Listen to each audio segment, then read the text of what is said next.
عزیز ساتھیوں، یہ شعبان کا مہینہ چل رہا ہے اور اس مہینے میں ایک رات آنے والی ہے جس کو شب برات کہتے ہیں۔ شب برات دراصل فارسی زبان کا لفظ ہے۔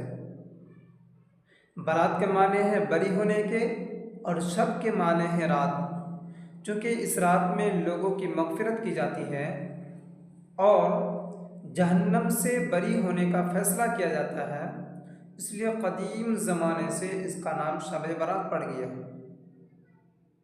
حضور صلی اللہ علیہ وسلم نے فرمایا، اس رات میں اللہ تعالیٰ قبیلہ بنو کلب کی بکریوں کے بالوں سے بھی زیادہ تعداد میں لوگوں کی مغفرت فرماتا ہے۔ یہاں پر اس بات کی وضاحت کرنا بہتر سمجھتا ہوں کہ اس زمانے میں عرب کے اندر سب سے زیادہ بکریاں قبیلہ بنو کلب کے پاس ہوا کرتی تھی۔ بہرحال اور بھی احادیث ہیں جن سے شب برات کی فضیلت ثابت ہوتی ہے۔ بعض لوگوں کا یہ کہنا ہے شب برات کی فضیلت پر جتنی احادیث ہے وہ سب ضعیف ہے، اس لیے ان پر عمل نہیں کیا جائے گا، لیکن ایسا کہنا غلط ہے، اس لیے کہ شب برات کی فضیلت احادیث سے ثابت ہے جن میں حضور صلی اللہ علیہ وسلم نے اس رات کی فضیلت بیان فرمائی۔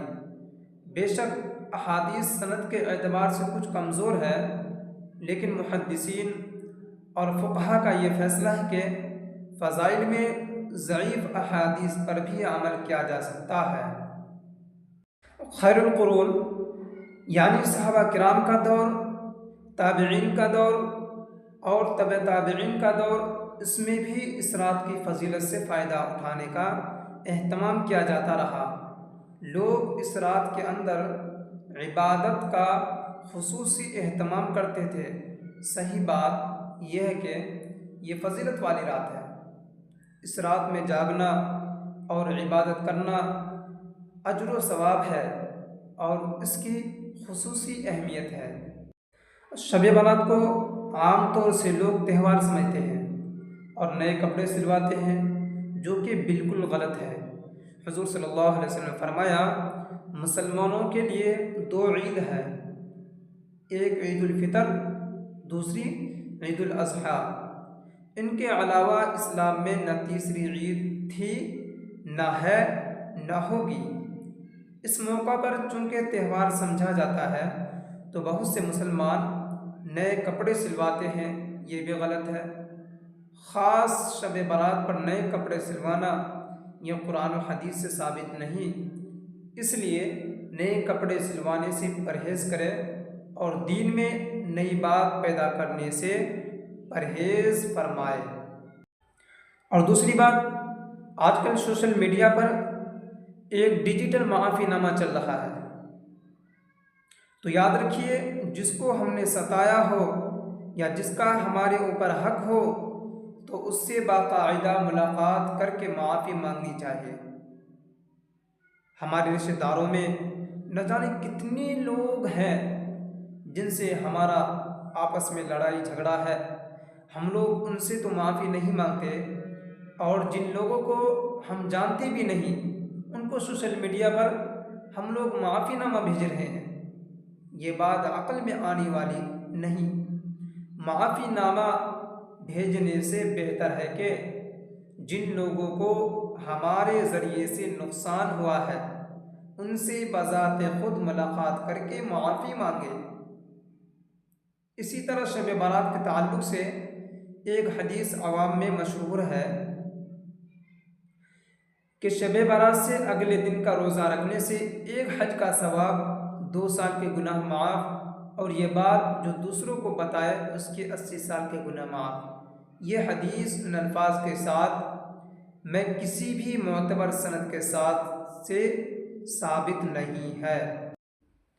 اور ہمارے ہاں ایک رسم چلتا ہے، وہ ہے حلوہ کا۔ اس رسم کو ایسا لازم سمجھ کر لیا ہے، اس کو ایسے سمجھتے ہیں کہ اس کے بغیر سمجھتے ہیں کہ شب برات ہی نہیں ہوئی۔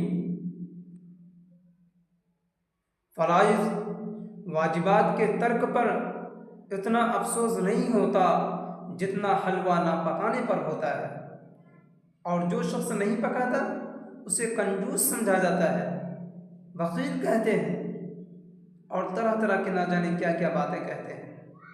سب سے پہلی بات یہ ہے کہ دین کے اندر نئی بات پیدا کرنا بدعت کہلاتا ہے، اور حدیث پاک میں آتا ہے کلو بدعت ضلالہ، ہر بدعت گمراہی ہے۔ رہی حلوہ کی بات، تو اس کا ثبوت نہ قرآن میں ملتا ہے، نہ احادیث میں ملتا ہے، اور نہ صحابہ کرام کے دور میں اس کا ثبوت ملتا ہے۔ دوسری بات، بعض لوگ کہتے ہیں اس مہینے میں حضور صلی اللہ علیہ وسلم کا داد مبارک شہید ہوا تھا اور آپ نے حلوہ کھایا تھا۔ یہ سراسر غلط ہے۔ حضور صلی اللہ علیہ وسلم کا داد مبارک جنگ احد میں شہید ہوا تھا، اور جنگ احد شعبان کے مہینے میں نہیں بلکہ شوال کے مہینے میں ہوئی تھی۔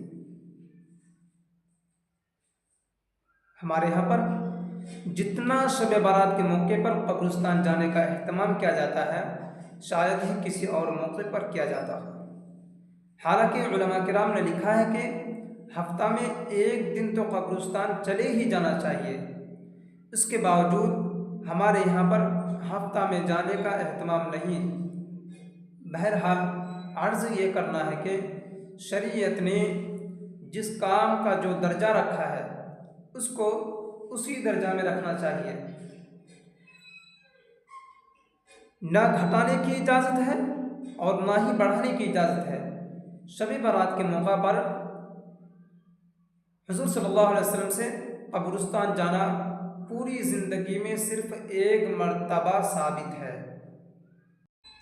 علماء کرام نے لکھا ہے کہ اگر اس رات میں کوئی زندگی میں ایک مرتبہ بھی قبرستان چلا جائے تو کافی ہے، اور علماء کرام نے یہ بھی لکھا ہے کہ اگر کبھی کبھار بھی اس رات میں چلا جائے تو کوئی حرج نہیں، لیکن ہر سال معمول بنا لینا اور ضروری سمجھ لینا، ٹولیاں بنا کر کے جانا، یہ مناسب نہیں ہے۔ یاد رکھیں، ٹولیاں بنا بنا کر نہ جائے۔ حضور صلی اللہ علیہ وسلم اس رات میں جب قبرستان تشریف لے گئے تھے تو آپ اکیلے تھے، یہاں تک کہ اس بات کی خبر آپ کی چہیتی بیوی حضرت عائشہ کو بھی نہیں تھی۔ اگر کوئی اس رات میں قبرستان جا رہا ہے تو اس بات کا خاص خیال رکھے ٹولیاں بنا بنا کر نہ جائے بلکہ اکیلا جائے۔ دوسری بات یہ کہ قبروں پر موم اگر بتی جلانا حرام ہے۔ تیسری بات یہ کہ قبرستان کے اندر یا باہر میلے کی شکل نہ بنائے۔ قبرستان کے باہر چائے اور حلیم، بریانی وغیرہ وغیرہ وغیرہ بانٹنے سے میلے کی سی شکل بن جاتی ہے، اور قبرستان جانے کا جو مقصد ہوتا ہے وہ مقصد بھی پورا نہیں ہوتا۔ اس لیے شریعت کے دائرہ میں رہ کر اس رات قبرستان جائے۔ اور بعض جگہوں پر بعض لوگ شب برات کے موقع پر اشتہار بانٹتے ہیں جس میں لکھا ہوا ہوتا ہے کہ شب برات میں اتنی رکعتیں پڑھو، اور ہر رکعت میں اتنی مرتبہ سورہ اخلاص، اور فلاں رکعت میں یہ سورت پڑھو اور فلاں رکعت میں وہ سورت پڑھو۔ اس بات کو ذہن نشی فرما لیں کہ شب برات پر عبادت کا کوئی خاص طریقہ نہیں ہے۔ آپ شریعت کے حدود میں رہ کر جو بھی عبادت کرنا چاہے کر سکتے ہیں۔ قرآن کریم کی تلاوت کرے، تہجد پڑھے، ذکر اللہ کرے، درود پاک پڑھے، نوافل پڑھے، بلکہ علماء کرام نے بیان فرمایا نوافل سے بہتر یہ ہے کہ اپنی قضا نمازوں کو ادا کرے، چونکہ نوافل کا سوال اللہ کے یہاں نہیں ہوگا لیکن فرض نمازوں کا سوال ہوگا۔ جن کو ہم نے ادا نہیں کی ہے۔ دوسری بات یہ کہ رات میں جاگ کر عبادت کرنا ایک اچھی بات ہے، لیکن بعض جگہ دیکھا گیا کہ پوری رات جاگنے کی وجہ سے لوگ اتنے تھک جاتے ہیں کہ فجر کی نماز کو قضا کر دیتے ہیں۔ تو میرے عزیزوں، ایسا نہ ہونا چاہیے۔ اپنی ہمت کے مطابق جاگے اور فجر کو قضا نہ کرے، کیونکہ پوری رات کا جاگ کر عبادت کرنا فجر کی نماز کا مقابلہ نہیں کر سکتی، اس لیے اس بات کا خاص خیال رکھے۔ علماء کرام نے لکھا ہے کہ بہتر ہے کہ مساجد میں اجتماعی عبادت نہ کی جائے، بلکہ اپنے گھروں میں عبادت کی جائے۔ بعض لوگ کہتے ہیں کہ گھر میں عبادت نہیں ہو پاتی اس لیے کہ نیند آتی ہے۔ تو میرے بھائی، سنت کے مطابق 2 رکعت کا مقابلہ خلاف سنت 200 رکعت نہیں کر سکتی۔ البتہ اگر کچھ لوگ مساجد میں آ کر بھی اپنے اپنے طور پر عبادت میں مشغول ہو جائے تو اس میں بھی کوئی حرج نہیں۔ بعض لوگوں کو اس رات میں دیکھا گیا کہ وہ مسجد میں عبادت کرنے کے لیے آتے ہیں اور وہیں سو جاتے ہیں، جو کہ خلاف شرع ہے۔ مساجد سونے کے لیے نہیں ہے بلکہ عبادت کرنے کے لیے ہے۔ اور یاد رکھیں، 15 شعبان کا روزہ رکھنا مستحب ہے۔ حضرت مولانا اشرف علی تھانوی رحمۃ اللہ علیہ نے بہشتی زیور میں مستحب روزوں میں اس کا ذکر کیا ہے۔ یہ الگ بات ہے کہ اس تعلق سے ایک ہی حدیث ہے جو کہ سند کے اعتبار سے کمزور ہے، لیکن جیسا کہ میں نے آپ کو بتایا کہ محدثین اور فقہا کا فیصلہ ہے کہ فضائل میں ضعیف احادیث پر بھی عمل کیا جا سکتا ہے۔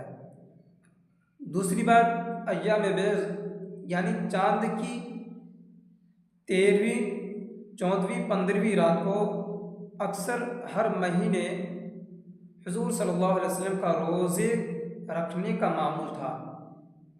تیسری بات، ماہ شعبان میں حضور صلی اللہ علیہ وسلم کثرت سے روزے رکھا کرتے تھے، اور اس مہینے کے روزے رکھنے کی فضیلت بھی احادیث میں مذکور ہے۔